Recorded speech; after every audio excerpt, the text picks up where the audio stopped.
da je Bosansko Grahovo napao i zauzeo četnički vojvoda Brano Bogunović. Da je Drvar, Oštrelj i Petrovac napao i zauzeo četnički vojvoda Mane Rokvić.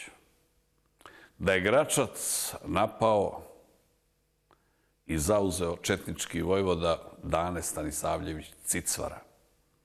Pa sam naveo kao vođu ustanka srpskog pravoslavnog popa Iliju Rodića. Pa dvojicu igumana. Specijalno vam je simpatičan bio vjerovatno zbog imena i prezimena. Iguman Savatije Mazibrada i tako dalje. Pa kad sam ja tim Mazibradama probio mozak hrvatskoj politici i hrvatskim antifašistima, onda se dogodilo, nakon silnih muka i prepucavanja i okapanja, da nitko iz ureda predsjednice, nitko iz ureda premijera ne ode na taj takozvani dan antifašističke borbe. To je nešto na što sam ponosan. Budali ne vrijedi dokazivati, bio lijevi i desni, bio fašist, antifašist. Ali pametni ljudi bi morali shvatiti, morali bi uzeti knjige, morali bi uzeti literaturu, pa vidjeti o čemu se radi. Pa ne ponavljati te antifašističke gluposti, te budalaštine, ta hvalisanja Josipa Broza, njegova lika i dijela. Volio bi jednog obrazovana partizana. Šteta, ne znam je li Ivan Fumić živ, morat ću njega pozvati.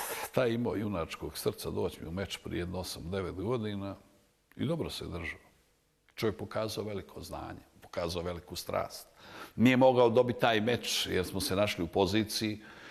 Ne mogu reći da išta više znam od gospodina Fumića. Sve što sam, to je bila najdraža, najljepša emisija u životu. Naišao sam na suparnika sebi sličnog. O čemu god sam počeo pričati, vidim da sve zna i sve razumije. Međutim, moja prednost je bila u tome što sam ja govorio istinu, ja sam pokrivao pravu stvar, on je morao pokrivati antifašističko, partizansko, jugoslavenske laži i izmišljotine. Zato je izgubio meč. Ali čovjek sve činjenice zna.